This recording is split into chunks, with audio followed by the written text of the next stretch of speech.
I'm Becca, and today we're going to talk about the very basics of pushing your task from PsychoPy to Pavlovia in order to get your task running online.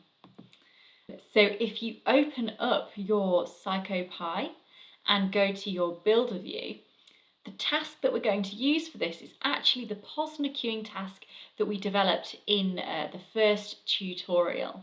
But the principles that we run through here will be the same regardless of what task you're running. But to get me going here, I'm going to go to that Posner experiment that we've already made. So you can see that I've made very few edits compared to what we ran through in that tutorial. And what I want to do now is I want to run my task online. So I have a task right now that works perfectly locally, but I want to get that going online. So how do I do that? Well, the first thing I do is I make sure that I have an account on pavlovia.org. So to do this, if you are not signed in already, there will be the option here in order to sign in and register yourself an account. Once you are in Pavlovia, you might want to take a chance to have a bit of a look around. So I'll just point out a few important tabs here.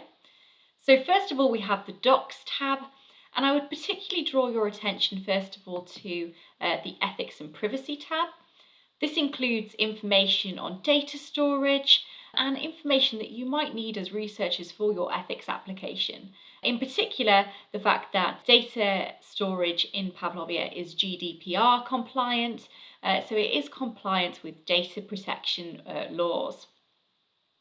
You might also want to look at this experiment tab here, which can give you a bit of information on how to get going with creating experiments, and also how to fork and clone others' experiments, which is something we will cover in another tutorial.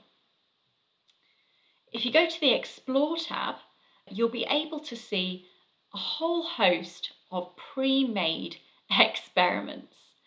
So this is essentially a whole repository full of tasks that you can fork or download to your local PsychoPy in order to adapt and work from, or even use them in their original form, depending on your requirements.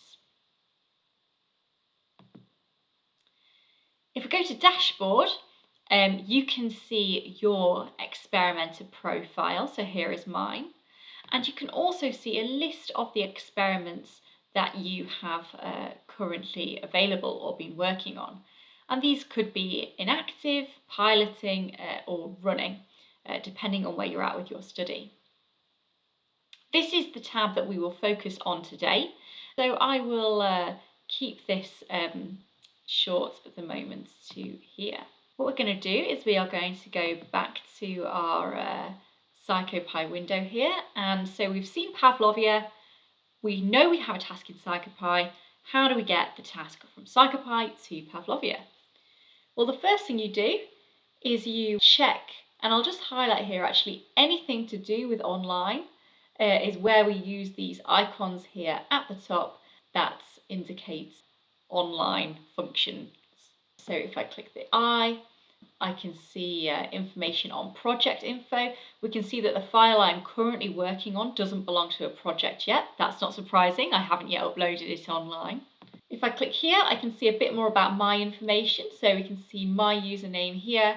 I might want to set a bit more information in terms of my user profile. But at the moment, the important thing is that I'm logged in. Now here is the important part. So we want to push our experiment to Pavlovia. This button here will sync what we have currently developed in the builder to our Pavlovia account. So to see what would happen, let's click this here. And remember that I just said that this currently doesn't belong to a project. We are again reminded of this, and we're given the option now to create a project. So let's see what happens there. Okay, so here I'm given the option to name my project, and I'm going to call this My Posner. And I'm also given the option to add this to a group. Now, here I have my own personal account, so that is my account details, and I also have a group that I belong to. So this in particular group is the PsychoPy demos, but you might have groups belonging to your lab group or various collaborations that you work with. At the moment, I'm just going to add it to my own personal account.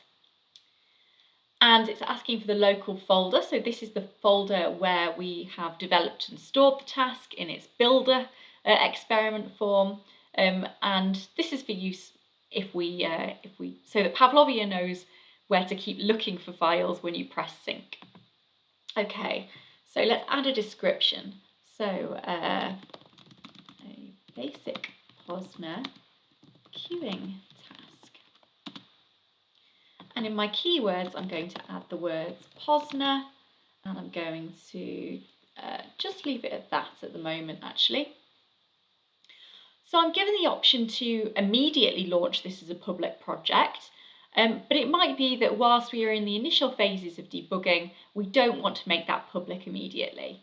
So at the moment I will leave this unticked, and there will be the option to make that public at a later date, which is particularly useful if you're encountering errors and you're seeking help on the discourse forum. This is really useful to us if you make your task public and are able to share the link with us, because that means that we can directly look at your code and your experiments and see what's going on. For now, we'll leave it as private. Okay, so we click Create a Project to Pavlovia. And I'm going to say this is my first upload. Okay, we can see some information has printed out in our standard output saying that we are pushing files to Pavlovia for the first time and that we have had a successful upload. So to take a look at that, let's go to our Pavlovia account. Okay, so if we go to experiments, and then I search through my experiments for my Posner. Now I have quite a few going on that I might want to clear up, but we can see, sure enough, that here there is a task called My Posner. So if I click on that, what can I see? So first of all, I can see that currently this is inactive. That's totally fine. And what's useful here is to note that all of the details that I wrote in that initial details page is listed on this experiment profile. We also have some information on what platform that was created in. This is Psycho.js. Of course, that might be a bit confusing because we created this in PsychoPy. Now, what we do know is that PsychoPy has an automatic translation tool built into it now, in the builder view anyway, to translate your code into Psycho.js, which is the JavaScript counterpart of PsychoPy. Now, if we click View Code, we're given the option to sign in if you're not already signed in, and that will take us to a GitLab page. Now, GitLab is the repository service that we use, so that Pavlovia is using in order to store your task and its associated data files. Now, I think we will cover GitLab in a bit more depth in a separate tutorial. For this tutorial, we just want to focus on getting our experiment online. So what we're going to do is we're going to switch our task to piloting, and if we click pilot, we should hopefully see our experiment run as it did offline locally, but instead online in the browser this time. Okay, so we can see that our experiment info that would usually appear in a dialog this time appears in a box in the browser, so that's all good. We can see that all resources are downloaded. We don't have very many resources for this task at the moment. We just have 3 images in our conditions file. If you have some resources that take up slightly more memory, perhaps movies, for example, you might find that this will take longer to load. And this is the part that is more dependent on your internet connection. So if you have a poor internet connection, it will take longer to download these resources. But that shouldn't slow down the processing in your task itself. Okay, let's click OK for now. And sure enough, we can see that our task is running as it did locally, but now in the browser. Now what's interesting is I mentioned that we can run this on any device. So if you wanted to try this or try and pilot this on another device, you could just take the link from your piloting page, and you could send that to yourself and try it on other devices.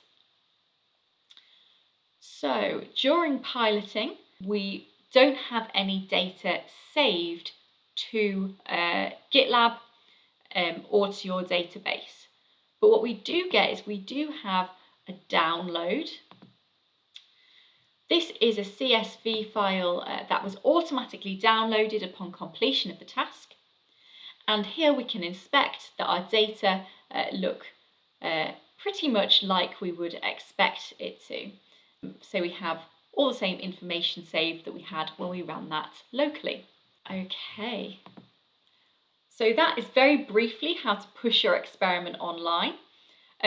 Sometimes it might be that you encounter a few more difficulties along the way, and this is something that we'll cover in a separate tutorial when we look at common JavaScript errors.